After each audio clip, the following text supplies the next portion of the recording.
വിശ്വാസനായകന പൂർത്തി വരുത്തുന്നിൻ യേശുവിങ്കൽ വചനപാത വചനപാത വചനപാത.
തിരുനാമത്തിന് മഹത്വമുണ്ടാകട്ടെ. വീണ്ടും ഒരു പ്രാവശ്യം കൂടി യേശുക്രിസ്തുവിൻ്റെ മുഖത്തേക്ക് നോക്കിക്കൊണ്ട് ജീവനുള്ള ദൈവത്തിൻ്റെ വചനം കേൾക്കുവാൻ കർത്താവ് നമുക്ക് തന്നിരിക്കുന്ന ഈ വിലയേറിയ അവസരത്തിനായി നമുക്ക് ദൈവത്തെ സ്തുതിക്കാം, ദൈവനാമത്തെ മഹത്വപ്പെടുത്താം. ചൂടേറിയതായ ഈ മരുയാത്രയിൽ ഏതൊരു മനുഷ്യൻ്റെയും ജീവിതം നോക്കിയാൽ ആകത്തുക കഷ്ടതയാണ്. പണ്ട് ഭക്തനായ ഇയ്യോബ് പറഞ്ഞതുപോലെ തീപ്പൊരി ഉയരെ പറക്കും പോലെ മനുഷ്യൻ കഷ്ടതയ്ക്കായി ജനിച്ചിരിക്കുന്നു. ജീവിതത്തിൽ അടിക്കടി ദുരിതങ്ങളും കഷ്ടങ്ങളും വരുമ്പോൾ മനുഷ്യനാണോ തളർന്നുവെന്ന് വന്നേക്കാം, ക്ഷീണിച്ചു പോയി എന്ന് വന്നേക്കാം. എന്നാൽ ദൈവത്തെ സ്നേഹിക്കുന്നവർക്ക്, നിർണയപ്രകാരം വിളിക്കപ്പെട്ടവർക്ക് തന്നെ സകലവും നന്മയ്ക്കായി കൂടി വ്യാപരിക്കുന്നു. യേശുക്രിസ്തുവിൻ്റെ കരങ്ങളിലേക്ക് ജീവിതം കൊടുത്ത ഒരു ദൈവ പൈതലിന് കഷ്ടങ്ങൾ വരും, ആക്ഷേപങ്ങൾ വരും, പ്രതിസന്ധികൾ വരും, രോഗങ്ങൾ വരും. എന്നാൽ അതിൻ്റെ എല്ലാം കാലം കഴിഞ്ഞ് നാം പിന്നോട്ട് തിരിഞ്ഞു നോക്കുമ്പോൾ നമുക്ക് കാണാൻ സാധിക്കും നമ്മെ നിഴല് പോലെ പിന്തുടർന്നുകൊണ്ടിരുന്നതായ ഒരു ദൈവസ്നേഹത്തെക്കുറിച്ച്. യാക്കോബ് തൻ്റെ ജീവിതകാലം മുഴുവൻ അനേകം കഷ്ടങ്ങളിലൂടെയും പ്രതിസന്ധികളിലൂടെയാണ് കടന്നുപോയത്. ഒരിക്കൽ യാക്കോബ് പറഞ്ഞു, സകലവും എനിക്ക് പ്രതികൂലം തന്നെയെന്ന്. എല്ലാം എനിക്ക് പ്രതികൂലമാണ്. എന്നാൽ ആ യാക്കോബിൻ്റെ നെടുവീർപ്പിന് നൂറ്റാണ്ടുകൾക്ക് ശേഷം പരിശുദ്ധാത്മാവ് റോമർക്കെഴുതിയ ലേഖനം 8-ാം അധ്യായം 31-ാം വാക്യത്തിൽ മറുപടി പറഞ്ഞു, ദൈവം നമുക്ക് അനുകൂലമെങ്കിൽ പ്രതികൂലമാര്? പ്രതികൂലങ്ങൾ വന്നുകൊള്ളട്ടെ, നിത്യനായ ദൈവം നമുക്ക് അനുകൂലമായി ഉണ്ടായിരുന്നാൽ മാത്രം മതി. നാം യാക്കോബിൻ്റെ ജീവിതം നോക്കുമ്പോൾ നമുക്ക് എന്നും മനസ്സിലാകും ഒരു ദൈവസ്നേഹം ഇങ്ങനെ യാക്കോബിൻ്റെ പിറകെ നിഴല് പോലെ നിൽക്കുന്നത്. യാക്കോബ് ഒരു സമയത്ത് നല്ലതുപോലെ വലഞ്ഞു. സമ്പത്തില്ലാത്തതുകൊണ്ടല്ല, പഴയ നിയമത്തിലെ ആചാരപ്രകാരം ഭാര്യമാരോ മക്കളോ ഇല്ലാത്തത് കൊണ്ടല്ല, തോഴിമാരില്ലാത്തത് കൊണ്ടല്ല, ദാസന്മാരില്ലാത്തത് കൊണ്ടല്ല, പക്ഷേ ജീവിതത്തിൽ അടിക്കടി ദുരിതങ്ങൾ. ഒരു സമയം വന്നപ്പോൾ യാക്കോബിൻ്റെ 2 മക്കൾ മൂലം യാക്കോബ് നാണം കെട്ടുപോയി ആ ശേഖേം ദേശത്ത്. അങ്ങനെ യാക്കോബ് തളർന്നവനായി, തല കുമ്പിട്ടവനായി മുന്നോട്ട് നടന്നു നീങ്ങുന്ന യാത്രയിൽ യാക്കോബ് ഒരു സ്ഥലത്തെത്തിയപ്പോൾ ഒരു കരുവേലകത്തിൻ്റെ മുമ്പിലെത്തി. യാക്കോബ് ആ കരുവേലകത്തിലേക്ക് നോക്കി ഇങ്ങനെ അല്പസമയം നിന്നു. ദൈവത്തിന് സ്തോത്രം. യാക്കോബ് അപ്പോൾ ആത്മാവിൽ ദർശിക്കുന്ന എന്താണെന്നറിയാമോ? നൂറ്റാണ്ടുകൾക്ക് ശേഷം കർത്താവായ യേശുക്രിസ്തുവിൻ്റെ കുരിശാണത്. ആ ക്രൂശ് മനുഷ്യൻ്റെ ജീവിതയാത്രയിൽ മനുഷ്യൻ എവിടെ തളരുന്നുവോ, എവിടെ ആവശ്യക്കാരനായി വരുന്നുവോ, അവിടെ ക്രിസ്തുവിൻ്റെ കുരിശ് വരുന്നു മനുഷ്യനെ ആശ്വസിപ്പിക്കുവാൻ. ഒരു ഭാവന പറയാം. വലിയൊരു മൊട്ടക്കുന്ന്. ആ മൊട്ടക്കുന്നിൽ ഏതോ ഒരു കൃഷി ചെയ്യുന്നതിന് വേണ്ടി കർഷകൻ രാവിലെ തന്നെ വന്നു അധ്വാനിക്കുകയാണ്. ആകെ അതിൻ്റെ ഒരു ഭാഗത്ത് ഒരു മരം മാത്രമുണ്ട്. ഈ കർഷകൻ കുറേ നേരം അധ്വാനിക്കും. കിഴക്ക് നിന്ന് സൂര്യൻ ഉദിച്ചു വരുന്നുണ്ട്. അങ്ങ് ക്ഷീണം തോന്നുമ്പോൾ ആ മരത്തിൻ്റെ നിഴൽ അപ്പോൾ ദൂരേക്ക് കിട്ടുന്നുണ്ട്. ആ നിഴലിൽ പോയി അല്പസമയം ആശ്വസിക്കും. വീണ്ടും അധ്വാനിക്കും. വീണ്ടും ക്ഷീണം വരുമ്പോൾ ആ നിഴലിൽ പോയി, ആ തണലിൽ പോയി ആശ്വസിക്കും. എന്നാൽ ഞാൻ എൻ്റെ ഭാവനയിൽ കാണുന്നു, നട്ടുച്ച സമയമായി. ആ കൃഷിക്കാരൻ നല്ലതുപോലെ വലഞ്ഞു, ക്ഷീണിച്ചു. ഇപ്പോൾ നമുക്ക് കാണാൻ സാധിക്കും ആ മരത്തിൻ്റെ ചുറ്റും മാത്രമേ നിഴലുള്ളൂ. അപ്പോൾ ആ കർഷകൻ ആ മരത്തിനോട് ചേർന്ന് നിന്നങ്ങ് ആശ്വസിക്കുകയാണ്.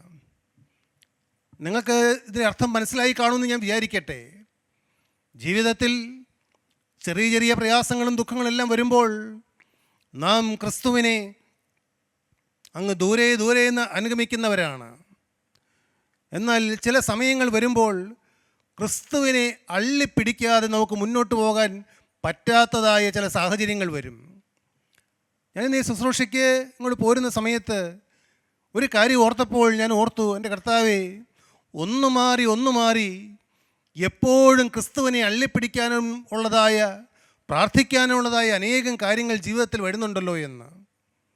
നന്നായി ക്രിസ്തുവിൻ്റെ ആ സ്നേഹവും ആശ്വാസവും ക്രിസ്തു തരുന്നതായ തണലും അനുഭവിക്കാൻ നമുക്ക് സാധിക്കുന്നു. സ്തോത്രം. എൻ്റെ പ്രിയപ്പെട്ടവരെ, തുണയ്ക്കായി ആര് യേശുവിൻ്റെ അടുക്കൽ കടന്നു ചെന്നുവോ? ഈ കഴിഞ്ഞ നൂറ്റാണ്ടുകളെല്ലാമായി ലോകസ്ഥാപനം മുതൽ ആവശ്യക്കാർക്ക് ആശ്രയമായി വരുന്ന കർത്താവായ യേശുക്രിസ്തുവിൻ്റെ തുണ, ആ സ്നേഹവും തലോടലും ഈ തലമുറയിൽ നാം അനുഭവിക്കുകയാണ്. ശരിയാണ്, നാം ഒറ്റയ്ക്കിരിക്കുമ്പോൾ കിട്ടുന്നതിനേക്കാൾ എത്രയോ വലിയ ശക്തിയും സ്നേഹവുമാണ് ജീവനുള്ള ദൈവത്തിൻ്റെ സന്നിധിയിൽ ദൈവമക്കൾ ഒരുമിച്ച് കൂടി വരുമ്പോൾ പകരുന്നതായ ആശ്വാസവും സമാധാനവും എത്ര വലുതാണ്. എൻ്റെ പ്രിയപ്പെട്ടവരെ, ചില പഴയകാല അനുഭവങ്ങളുടെ പിന്നാലെ നാം പോകുകയല്ല വേണ്ടത്.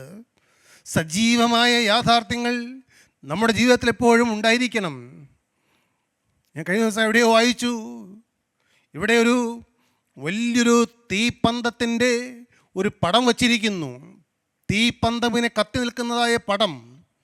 ഇവിടെ ഇപ്പുറ സൈഡിൽ നല്ലൊരു തീപ്പന്തം തന്നെ കത്തിച്ച് വച്ചിരിക്കുകയാണ്.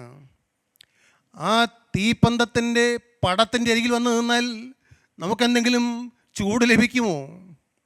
എന്തെങ്കിലും പ്രത്യേകത തോന്നുമോ? ആ കത്തി നിൽക്കുന്നതായ ആ പടം കാണുമ്പോൾ ഏതോ ഒരു കുളിർമ തോന്നുമെന്നല്ലാതെ. എന്നാൽ ഇപ്പുറവശത്തേക്ക് വരുന്നു, ആ തീപ്പന്തത്തിൻ്റെ അരികിലേക്ക് വരുമ്പോൾ അതിൽ നിന്ന് ചൂടിങ്ങനെ പ്രവഹിക്കുകയാണ്. ദൈവത്തിന് സ്തോത്രം. പഴയകാല ഓർമ്മകളിലേക്ക് നോക്കി നിൽക്കുകയല്ല കർത്താവേ, ഇതാ ഞങ്ങളുടെ മധ്യത്തിൽ സ്വർഗീയ തീപ്പന്തം, സ്വർഗീയ സ്നേഹം ഇങ്ങനെ കത്തിപ്പടരുമ്പോൾ ആ സ്നേഹം എൻ്റെ സിരകളിലൂടെ കത്തിപ്പടരണമേ. ഒരു കാര്യം നിങ്ങൾ ദൈവത്തോട് പ്രാർത്ഥിക്കണം. കർത്താവേ, കഷ്ടങ്ങൾ വന്നോട്ടെ, രോഗങ്ങൾ വന്നോട്ടെ, പ്രതിസന്ധികൾ വന്നോട്ടെ, എൻ്റെ യേശുവേ, അതൊന്നും എൻ്റെ ഉള്ളിൽ കത്തി നിൽക്കുന്നതായി ദൈവസ്നേഹത്തെ തളർത്തിക്കളയാൻ ഒരു നാളും ഇവിടെ വരരുതേ എന്ന്. ദൈവത്തിൻ്റെ വലിയതാ മഹത്വപ്പെടട്ടെ. യാക്കോബ് ആ കരുവേലത്തിന് ചുവട്ടിൽ വന്ന് നിന്നപ്പോഴേക്കും യാക്കോബിൻ്റെ ഉള്ളം തകർന്നു. യാക്കോബ് ഇങ്ങനെ പ്രാർത്ഥിക്കുകയാണ്: എൻ്റെ കഷ്ടകാലത്ത് എൻ്റെ പ്രാർത്ഥന കേൾക്കുകയും ഞാൻ പോയ വഴിയിൽ എന്നോട് കൂടി ഇരിക്കുകയും ചെയ്ത ദൈവത്തിന് ഞാനിവിടെ ഒരു യാഗപീഠം ഉണ്ടാക്കുമെന്ന്, എൻ്റെ കഷ്ടകാലത്തെൻ്റെ പ്രാർത്ഥന കേൾക്കുകയും ഞാൻ പോയ വഴിയിലൊക്കെയും എൻ്റെ കൂടെ ഇരിക്കുകയും ചെയ്ത ഒരു ദൈവമുണ്ട്. സ്തോത്രം. യാക്കോബ് ഉൽപ്പത്തി പുസ്തകം 48-ാം അധ്യായം 15-ാം വാക്യം വായിക്കുമ്പോൾ യോസേഫിൻ്റെ മക്കളെ അനുഗ്രഹിക്കുന്നതായ സമയത്ത് യാക്കോബ് യോസേഫിൻ്റെ മക്കളുടെ തലമേൽ കൈകൾ പിണച്ചു വെച്ചുകൊണ്ട് യാക്കോബ് പറയുന്ന ഒരു വാക്കുണ്ട്.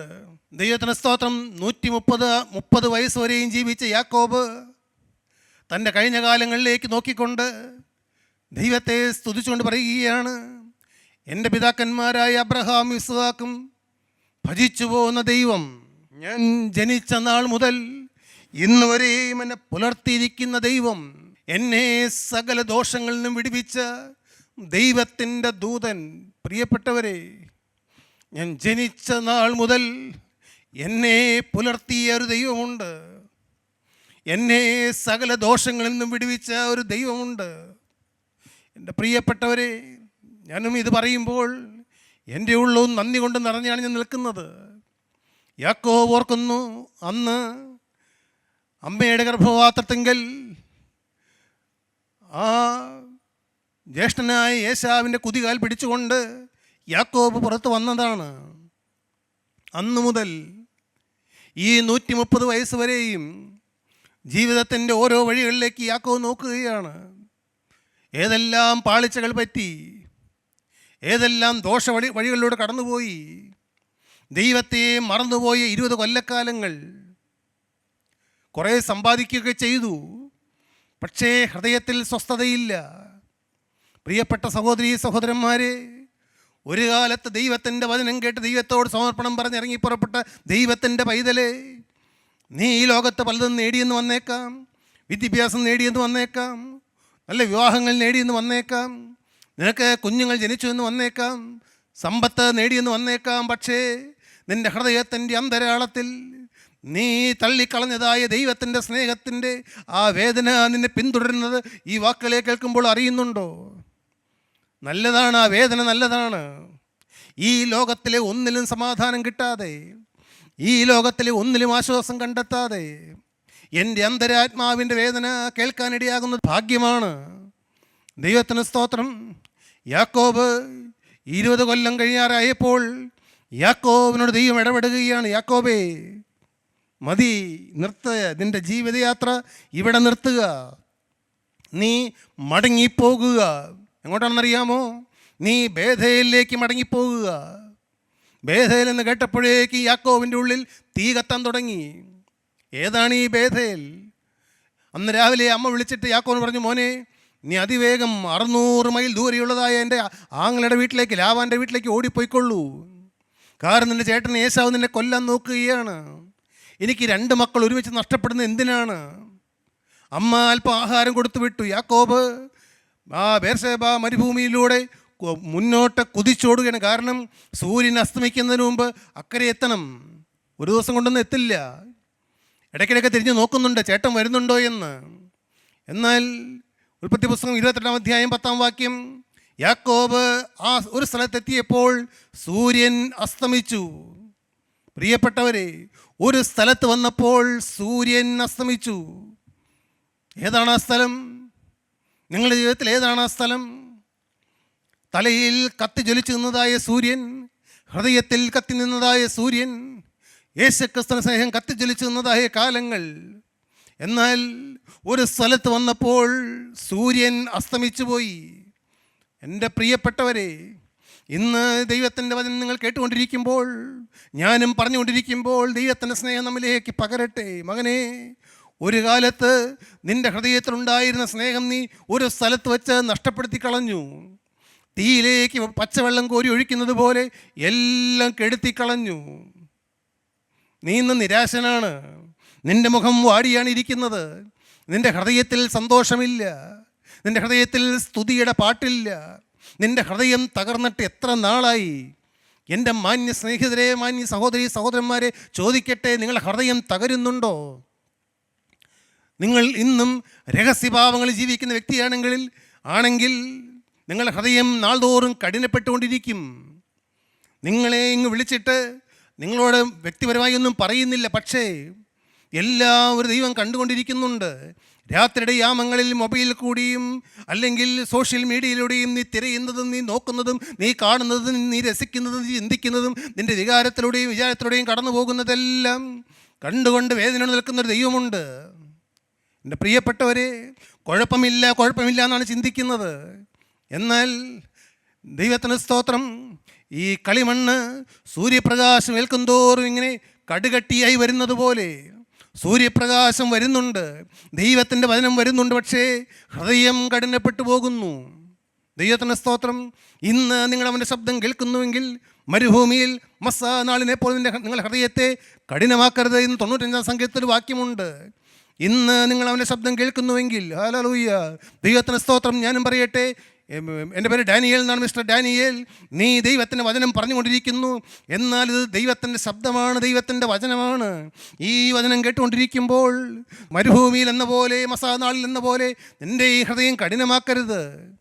ഒരു കാരണവശാലും ദൈവം ദുഃഖിക്കുന്നൊരു കാര്യം നമ്മുടെ ജീവിതത്തിൽ വരരുത്. ഹൃദയം ഒരു നാളും കല്ലായി പോകരുത്. എൻ്റെ പ്രിയപ്പെട്ടവരെ, ചിലർ പ്രായമായി വരുമ്പോൾ അവരോട് സംസാരിക്കാൻ ചെല്ലുമ്പോൾ ദൈവമക്കൾ കണ്ടിട്ടുണ്ട്, ഇതാ ഹൃദയം തകരുന്നില്ല. എൻ്റെ പ്രിയരെ, അതെല്ലാം കാണുമ്പോൾ ഞാൻ ഓർക്കും, എൻ്റെ കർത്താവേ, ഒരു നാൾ പ്രായം ഏറെ എനിക്കുണ്ടെങ്കിൽ ഒരു കാലം വരുമ്പോൾ എൻ്റെ ദൈവമേ, ഒന്നും ഓർമ്മയില്ലാതെ ഒന്നും മനസ്സിലാകാതെ ഹൃദയം കഠിനപ്പെട്ട് ഹൃദയം തകരാത്തൊരവസ്ഥയിൽ ഒരു നാളുമാകാൻ എനിക്ക് ഇടവരില്ലേ എന്ന് ഞാനും പ്രാർത്ഥിക്കാറുണ്ട്. ദൈവത്തിന് സ്തോത്രം. നമുക്കാകെ വേണ്ടത് തകർന്നുറങ്ങിയ ഒരു ഹൃദയമാണ്. ദൈവത്തിന് വലിയ നാമം മഹത്വപ്പെടട്ടെ. യാക്കോബ് നിരാശയോടെ കിടന്നുറങ്ങുമ്പോൾ നിത്യനായ ദൈവത്തിന് സ്തോത്രം. ഹോശയ്യ പ്രവാചകന്റെ പുസ്തകം അവിടെ 12-ാം അധ്യായത്തിൽ പഴയ നിയമത്തിൽ പറയുന്നുണ്ട്, യാക്കോബിനെ പറ്റി പറയുന്നുണ്ട്. പഴയ നിയമത്തിൽ ഹോശയ്യ പ്രവാചക പുസ്തകം 12-ാം അധ്യായം 3-ാം വാക്യം മുതൽ വായിക്കുമ്പോൾ അവിടെയും നാം കാണുന്നുണ്ട്, യാക്കോബിനെ പറ്റി പറയുകയാണ്. നൂറ്റാണ്ടുകൾക്ക് ശേഷം പ്രവാചകൻ പറയുകയാണ്, അവൻ ഗർഭത്തിൽ വെച്ച് തൻ്റെ സഹോദരൻ്റെ കുതികാൽ പിടിച്ചു, തൻ്റെ പുരുഷപ്രായത്തിൽ ദൈവത്തോട് പൊരുതി, അവൻ ദൂതനോട് പൊരുതി ജയിച്ചു, അവൻ കരഞ്ഞ് അവനോട് അപേക്ഷിച്ചു, അവൻ ബേഥേലിൽ വെച്ച് അവനെ കണ്ടെത്തി. ഹല്ലേലൂയ, സ്തോത്രം. ഒരു നാൾ ബേഥേലിൽ വെച്ച് നിത്യനായ ദൈവം മഹിമയിൽ ഇറങ്ങിയതിനോട് യാക്കോബിനോട് അനേക വാഗ്ദത്തങ്ങൾ പറഞ്ഞു. ഞാൻ വിവരിക്കുന്നില്ല. ദൈവം, മകനെ, ഞാൻ നിന്നോട് കൂടെയുണ്ട്, ഈ സർവ്വജാതികളെ ഞാൻ നിനക്ക് അവകാശമായി തരും. ദൈവത്തിൻ്റെ ശബ്ദം കേട്ട് കഴിഞ്ഞപ്പോൾ നിരാശനായി കിടന്ന യാക്കോബിൻ്റെ ഉള്ളിൽ തീ കത്തി. യാക്കോബ് എഴുന്നേറ്റിരുന്ന് ആ തലണിയെ വെച്ചിരുന്ന കല്ലെടുത്ത് അവിടെ നാട്ടി. എന്നിട്ട് യഹോവ ഈ സ്ഥലത്തുണ്ട്, സത്യം, ഞാനോ അതറിഞ്ഞില്ല. പ്രിയപ്പെട്ടവരെ, യഹോവ ഈ സ്ഥലത്തുണ്ട്, സത്യം. ദൈവത്തിൻ്റെ വചനം വരുന്നിടത്ത് യേശുവുണ്ട്. തളർന്ന് ഉറങ്ങിക്കിടക്കുന്ന മനുഷ്യനോട് സംസാരിക്കുന്ന ജീവനുള്ള ദൈവം. ഏലിയാവിൻ്റെ ഗുഹാമുഖത്ത് ഏലിയാവിനോട് സംസാരിച്ച ദൈവത്തെ നിങ്ങൾ ഓർക്കുന്നില്ലേ? എന്തൊരു വീര്യപ്രവൃത്തി ചെയ്തവനാണ് ഏലിയാവ്. എന്നാൽ ഇസബേലിൻ്റെ വാക്ക് കേട്ട് ഏലിയാവ് തളർന്നു കിടന്ന് ഉറങ്ങുകയായിരുന്നു. രാത്രിയായി മരുഭൂമിയിൽ ഓളി കേൾക്കാം. അതും ഈ മരുഭൂമി തന്നെയാണ്, ബേർശേബ മരുഭൂമി തന്നെയാണ്. അന്ന് രാത്രി ജീവനുള്ള ദൈവം ക്രിസ്തു ഈ ഏലിയാവിനുള്ള അപ്പവും വെള്ളവുമായിട്ട് വന്നു. പ്രിയപ്പെട്ടവരെ, ദൈവം യേശു, ദൂതൻ എന്നാണ് പറഞ്ഞിരിക്കുന്നത്, യേശുവാണ്.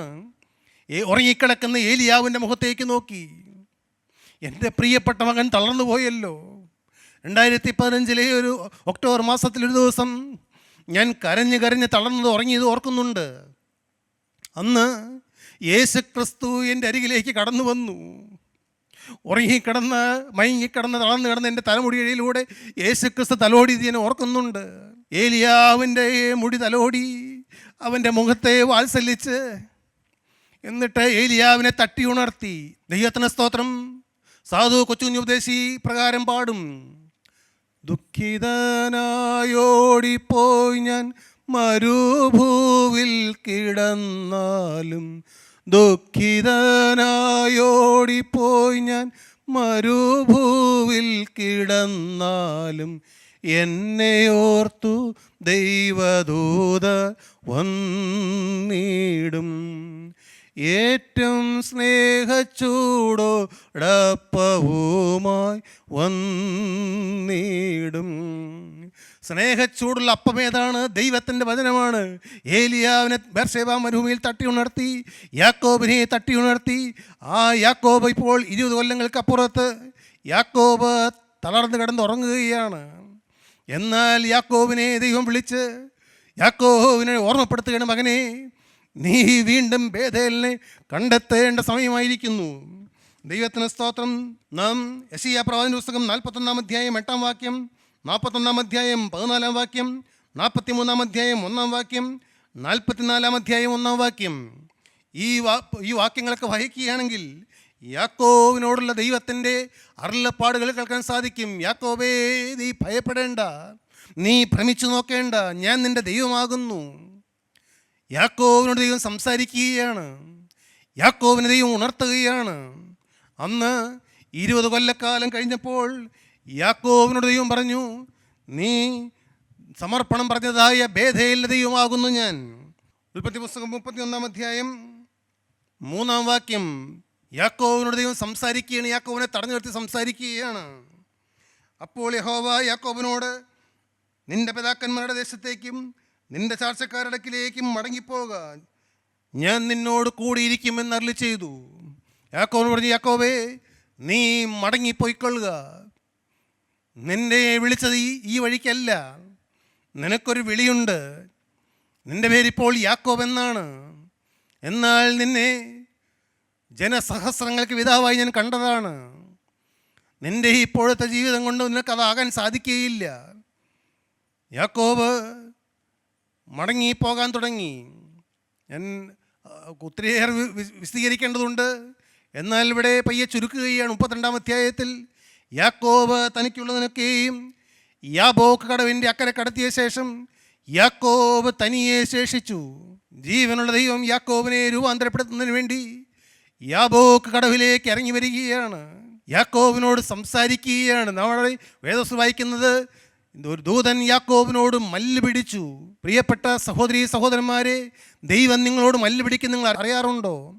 നിങ്ങൾ ചില കാര്യങ്ങൾ ന്യായീകരിച്ചും ശരിയെന്നും പറഞ്ഞിരിക്കുമ്പോൾ, മകനെ, വിട്ടുകള, ആ കാര്യം തിരുത്ത്, ക്ഷമ ചോദിക്ക്. നിൻ്റെ ജീവിതത്തിലെ നിൻ്റെ പോക്ക് ശരിയല്ല, നിൻ്റെ വഴി നാശകരമെന്ന് ഞാൻ കാണുന്നുവെന്ന് പലപ്പോഴും പറഞ്ഞിട്ടും അതിന് കീഴടങ്ങാതിരിക്കുന്നതാണ് ഈ മല്ല് പിടിക്കുക എന്ന് പറയുന്നത്. ഉഷസാകുവോളം മല്ല് പിടിച്ചു. യാക്കോബ് വഴങ്ങുന്നില്ല എന്ന് കണ്ടപ്പോൾ സ്വർഗത്തിലെ ദൂതൻ യാക്കോബിൻ്റെ തുടയുടെ തടമൊന്ന് തൊട്ടു. അവൻ്റെ തുടയുടെ തടം ഉളുക്കിപ്പോയി. അപ്പോൾ യാക്കോബിനി ഒരു ചുവട് വയ്ക്കാൻ പറ്റില്ല, യാബോക്ക് കടവ് നീന്തിക്കടക്കാൻ പറ്റില്ല, വരുന്ന ചേട്ടനോട് നേരെ നിൽക്കാൻ പറ്റുകയില്ല. യാക്കോബിന് മനസ്സിലായി, ഇനി എനിക്ക് എൻ്റെ ദൈവത്തെ കൂടാതെ മുന്നോട്ട് പോകാൻ പറ്റില്ല എന്ന്. യാക്കോബ് ആ ദൂതനെ അങ്ങ് കെട്ടിപ്പിടിച്ചിട്ട് പറഞ്ഞു, ഉൽപ്പത്തി 32-ാം അധ്യായം അവസാന ഖണ്ഡിക നിങ്ങൾ വായിച്ചാൽ മതി, നീ എന്നെ അനുഗ്രഹിച്ചിട്ടല്ലാതെ ഞാൻ നിന്നെ വിടുകയില്ല എന്ന്. ദൈവത്തിന് സ്തോത്രം. ഇന്ന് ഈ വാക്കുകൾ കേട്ടുകൊണ്ടിരിക്കുമ്പോൾ നിങ്ങളാരെല്ലാം ദൈവത്തോട് പ്രാർത്ഥിക്കുന്നുണ്ട്, കർത്താവേ, നീ എന്നെ അനുഗ്രഹിച്ചിട്ടല്ലാതെ ഇന്ന് ഞാൻ നിന്നെ വിടുകയില്ല എന്ന്. സ്തോത്രം. അപ്പോൾ നിത്യനായ ദൈവം യാക്കോബിനോട് ചോദിച്ചു, മകനെ, നിൻ്റെ പേരെന്താ എന്ന്. നമ്മുടെ തലമുടിയുടെ എണ്ണം പോലും അറിയുന്നവൻ, ഗർഭവാതത്തിൽ നമ്മെ കണ്ടവൻ, ലോകസ്ഥാപനത്തിന് മുമ്പേ നമ്മെ കണ്ടവൻ യാക്കോബ് ചോദിക്കുന്നു, മകനെ, നിൻ്റെ പേരെന്ത്? നീ നിൻ്റെ അപ്പൻ്റെ മുമ്പിൽ വെച്ച് നീ നുണ പറഞ്ഞ ആ നുണ ഇപ്പോൾ ഏറ്റുപറയുക. അവൻ പറഞ്ഞു, എൻ്റെ പേര് യാക്കോബ് എന്നാകുന്നു, ഞാനൊരു സൂത്രശാലിയാണ്, ഞാൻ എൻ്റെ അപ്പനെ കവളിപ്പിച്ചവനാണ്, അമ്മാവനെ കവളിപ്പിച്ചവനാണ്, ഞാൻ ജീവിതത്തിൽ പിന്നോട്ട് പോയവനാണ്. എന്നാൽ കർത്താവേ, നീ ഇപ്പോൾ എന്നെ ഒന്ന് അനുഗ്രഹിക്കാമോ? സ്തോത്രം. കർത്താവിൻ്റെ കരം യാക്കോബിൻ്റെ മേൽ വന്നു. യാക്കോബ് വന്ന് യാബോക്ക് കടവ് കടന്ന് പെനിയേൽ കടക്കുമ്പോൾ അസ്തമിച്ചു പോയതായ സൂര്യൻ യാക്കോബിൻ്റെ തലമേൽ ഉദിച്ചു നിന്നു. പിന്നെ യാക്കോബ് ജീവപര്യന്തം ഒരു കാൽ മുടന്തിയവനായിരുന്നു. പ്രിയപ്പെട്ടവരെ, നിങ്ങളുടെ ജീവിതത്തിൽ ചില മുടന്തുകൾ, ചില ഉളുക്കുകൾ വന്നത് നന്നായി. അത് ജീവിതകാലം മുഴുവൻ അവിടെ ഇരിക്കട്ടെ. കാരണം നിങ്ങൾക്ക് ഓർക്കാം, എൻ്റെ ദൈവം എന്നെ അനുഗ്രഹിക്കാൻ ഉപയോഗിച്ചതായ ചില മാർഗങ്ങൾ. എൻ്റെ കർത്താവിന് സ്തോത്രം. പ്രിയരെ, ജീവിതത്തിൽ വന്ന ചില കേടുപാടുകൾ, ചില ദുഃഖങ്ങൾ, ചില പ്രതിസന്ധികൾ, ചില പാപങ്ങൾ, ഘോരകൃത്യങ്ങളെല്ലാം ദൈവം നന്മയ്ക്കാക്കി കൂടി വ്യാപരിപ്പിക്കുകയാണ്. ഇപ്പോൾ ദൈവത്തോട് പറയൂ, കർത്താവേ, ഇവിടെ വച്ച് ഇപ്പോൾ എന്നെ അനുഗ്രഹിക്കണമേ. കണ്ണുകളടയ്ക്കാം, തലകൾ വണക്കാം, ദൈവത്തോട് പറയാം, യേശുവേ, എന്നെ ഇപ്പോൾ നീ ഒന്ന് അനുഗ്രഹിക്കണമേ. യാക്കോബിനോട് ദൈവം പറഞ്ഞു, മകനെ, ഇന്നു മുതൽ നിന്റെ പേര് ഇസ്രായേൽ എന്നായി മാറും. ദൈവത്തിന് സ്തോത്രം. യാക്കോബിൻ്റെ ജീവിതകാലത്ത് നാം ആദ്യം കേട്ടതുപോലെ, ഞാൻ പറഞ്ഞതുപോലെ അനേകം ദുരിതങ്ങൾ കടന്നു വന്നു. എന്നാൽ അവസാന കാലയളവിൽ യാക്കോബ് ദൈവത്തോട് പറഞ്ഞു, എൻ്റെ ദൈവമേ, എന്നെ സകല ദോഷങ്ങളിൽ നിന്ന് വിടുവിച്ച് ജനിച്ച നാൾ മുതൽ ഇന്ന് വരെ എന്നെ കാത്തു പരിപാലിച്ച ദൈവത്തിൻ്റെ വാത്സല്യം, യഹോവയുടെ വാത്സല്യം, ക്രിസ്തുവിൻ്റെ വാത്സല്യം അനുഭവിച്ചുകൊണ്ട് യാക്കോബ് കടന്നുപോയതുപോലെ ഇന്ന് ഇപ്പോൾ യേശുവിൻ്റെ വാത്സല്യം നമ്മുടെ തലമേലേക്ക് പകർന്നൊഴുകട്ടെ, അഭിഷേകമായി ഒഴുകട്ടെ. ആ വാത്സല്യമാണ് ഗോകുൽത്തായിൽ അവൻ്റെ ചങ്കുപൊട്ടി ഒഴുകിയതായ തിരുരക്തം. ആ തിരുരക്തത്താൽ എന്നെ കഴുകണമേ, എൻ്റെ തലച്ചോറിനെ കഴുകണമേ, എൻ്റെ ഹൃദയത്തെ കഴുകണമേ, വികാരങ്ങളെ കഴുകണമേ, അവയവങ്ങളെ കഴുകണമേ. ആകമാനം ഒരു കഴുകൽ നടക്കട്ടെ. ഇന്നെൻ്റെ പേര് മാറട്ടെ, യാക്കോബ് ഇസ്രായേലായി മാറട്ടെ. ഹല്ലേലൂയ. ശീമോൻ പത്രോസായി മാറട്ടെ. ചഞ്ചലിച്ച ശീമോൻ ഉറപ്പുള്ള പത്രോസായി മാറട്ടെ. നിങ്ങളുടെ ഹൃദയം ശക്തമാകട്ടെ. ഹൃദയത്തിൽ യേശു കടന്നു വരട്ടെ. പ്രാർത്ഥിക്കാം. സ്നേഹം നിറഞ്ഞ ദൈവമേ, കരുണയുള്ള കർത്താവേ, നല്ല ദിവസത്തിനായി ഞങ്ങൾ നാഥനെ സ്തുതിക്കുന്നു, ഞങ്ങൾ നാഥനെ മഹത്വപ്പെടുത്തുന്നു. അവിടുത്തെ കൃപ അടിയങ്ങളോട് കൂടെ ഉള്ളതിനാൽ സ്തോത്രം. തന്ന എല്ലാ നന്മകൾക്കായി സ്തോത്രം. കർത്താവേ, ഞങ്ങളെ വീണ്ടും കഴുകണമേ, ഞങ്ങളെ യഥാസ്ഥാനപ്പെടുത്തണമേ. യാക്കോബിൻ്റെ മഹിമയെ യഥാസ്ഥാനപ്പെടുത്തിയ ദൈവമേ, ഞങ്ങളുടെ മേൽ അവിടുത്തെ കൃപയുടെ കരമുള്ളതിനാൽ സ്തോത്രം. എല്ലാവരെയും അനുഗ്രഹിക്കണമേ. അവിടുത്തെ രണ്ടാമത്തെ ഞങ്ങൾ ഒരുക്കണമേ. എല്ലാം ഞങ്ങൾക്ക് വേണ്ടി ജീവൻ തന്ന യേശുവിൻ നാമത്തിൽ തന്നെ.